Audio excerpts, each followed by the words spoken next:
Okay, the rumbling's going on again. It's about 7:30 in the morning. 7:44.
It just disappeared, Mark. What did? The trail that was making that trail went all the way up to there, and it just disappeared again. Okay, I'll put some hills on here.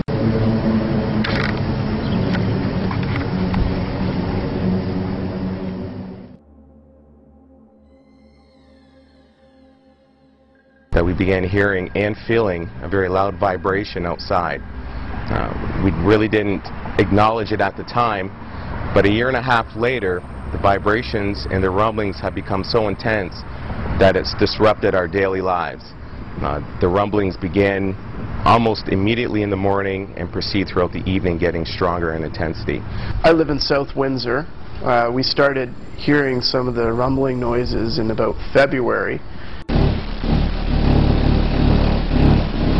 And then in time I started noticing greater frequency and patterns, particularly in the evenings, where this noise was occurring, and it really culminated in an incident at the end of May 31st. I was watching a basketball game, and it was incredibly loud. The vibrations, you could feel them coming through the house and through the windows.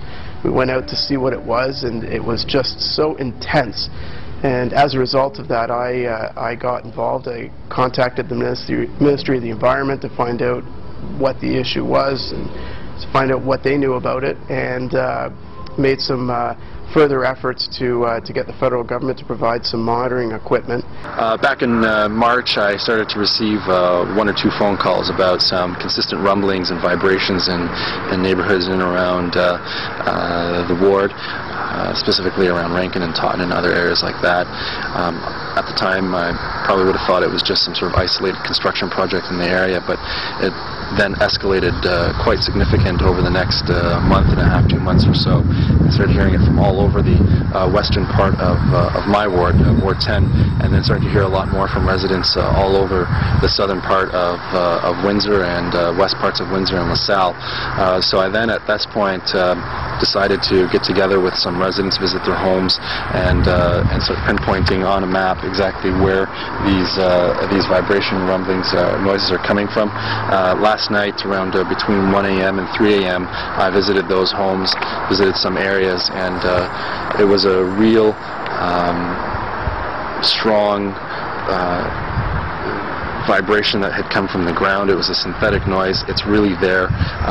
You personally experienced it? I personally experienced it. I sat and the person in the house at the time shut off the air conditioner, shut off the furnace, shut off the water main, shut off the electricity, and turned everything off and around the house. And if you put your palm to the hardwood floor, you could feel some sort of synthesizing a little bit of a noise vibration. It's very weak. It grows a little bit, but it's consistent, and it goes back down. It's real, it's there, it's present, and I think that this issue needs to be taken much more serious. There needs to be an investigation. It's out there. It's getting, complaints are rising, and it started with 1 or 2 people, and now it's gotten to hundreds and hundreds of people across the southern west part of the city, and even bordering into LaSalle.